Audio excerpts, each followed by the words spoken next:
Grand Rising Collective, great afternoon. One of the things that came to my spirit as I was sitting here, cleaning my bed, I was washing my bed, the sheets, the pillows, and stuff like that. And the subject that came to my mind and my spirit recently is love, right? This one is a big one because we're actually shifting into a higher frequency of love collectively at this time, which is the reason why there's so many shifts and changes in relationship dynamics at this moment. We're moving out of that frequency of codependent, emotional codependency and moving more towards self-love.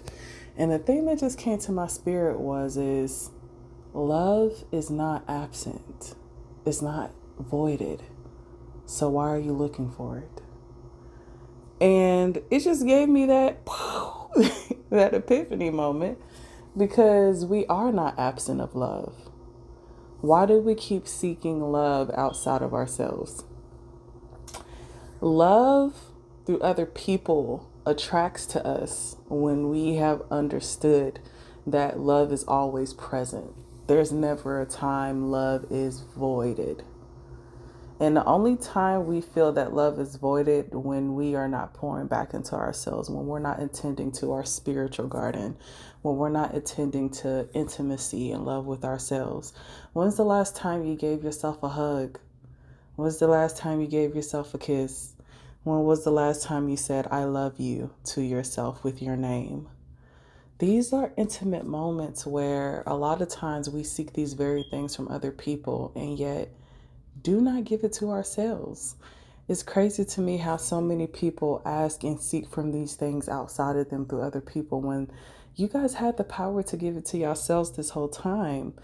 And a lot of times when there is the issues of depression and melancholy, this is a form of not pouring back into yourselves.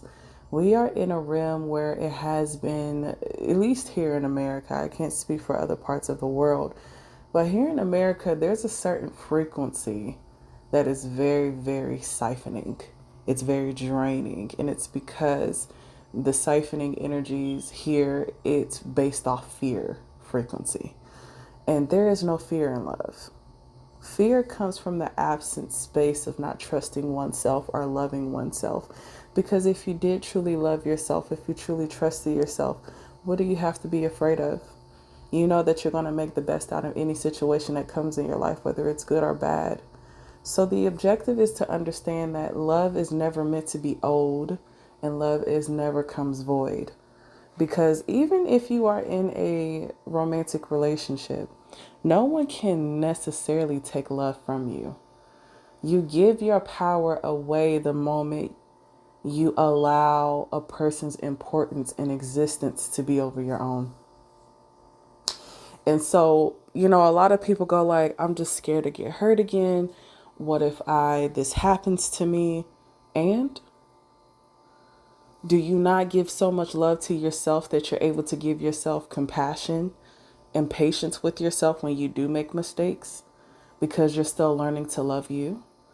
Give yourself patience in that process. And a lot of people sit here and still, want to victimize themselves and say, well, this person hurt me, so this is the way it is. Baby, you never loved yourself then. How is it that even before you met this person, you still lacked it in yourself to give you? And then when that person reflected how you treated yourself, you even used that even more of an excuse to still abandon you even more. Every time you do not put yourself first, you betray yourself. We have to understand that a lot of the relationships, including the toxic ones that we decide to attract towards, is a reflection of our relationship with us. You have to remember when you approach relationships that love is never void. You're already whole with love. Even when you have hard times giving it to you, it's still there, even though it's suppressed and you're not attending to it. So when someone comes into your life and you're seeking that love that's already been whole within you, you are already giving your power away. We are also in a society where love has to be exchanged for something. Well, if you're not doing this, and for me, you don't deserve my love. Well, baby, that's the problem. Love is never owed. You shouldn't have to work hard for love. You should be able to be loved for just existing because you are love. And it should be a universal language to love one another, even if we don't know each other. No matter what backgrounds and things that we have, you are a representation of love. And love has no conditions, love has no judgments. So we can see how that's a self-reflective moment through a lot of trauma responses collectively. Most people judge themselves, so they judge other people through the lens how they see themselves. And this is the reason why we cannot hold accountable other people's projections onto us, internalize what they think of us. Because at the end of the day, baby, you are never, ever, ever lost without love.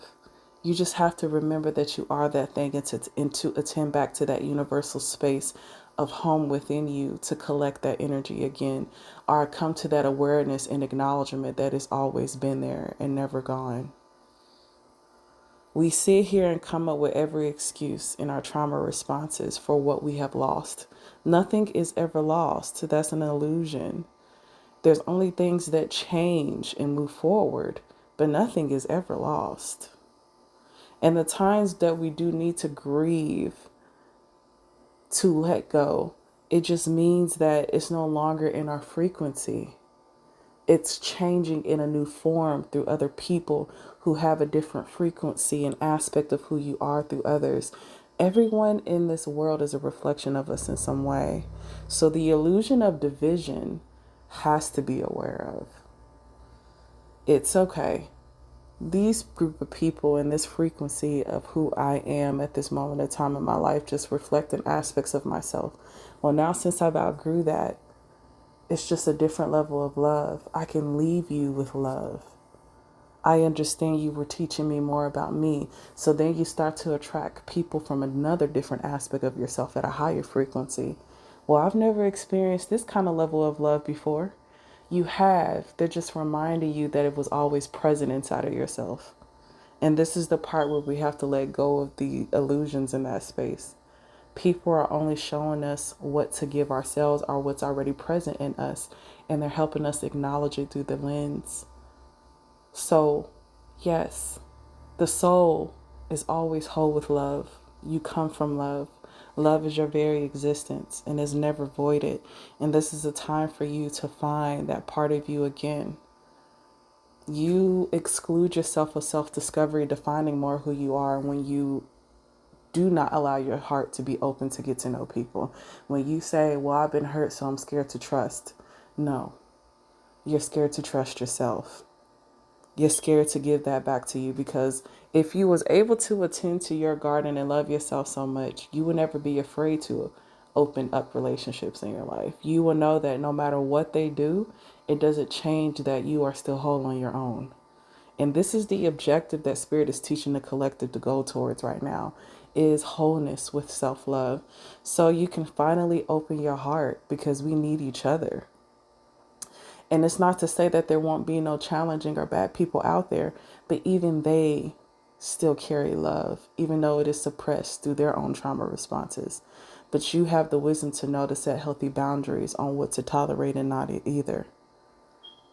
So I had to say this quick message surrounding love, because a lot of people has the misconception that love is always voided until you find it in yourself. Love has always existed until you acknowledge that aspect of yourself again. And when you do, you start to feel way better. You start to feel more inner peace. And that's where you find your inner peace. I love you guys so much. And I'll talk to you guys later. Bye.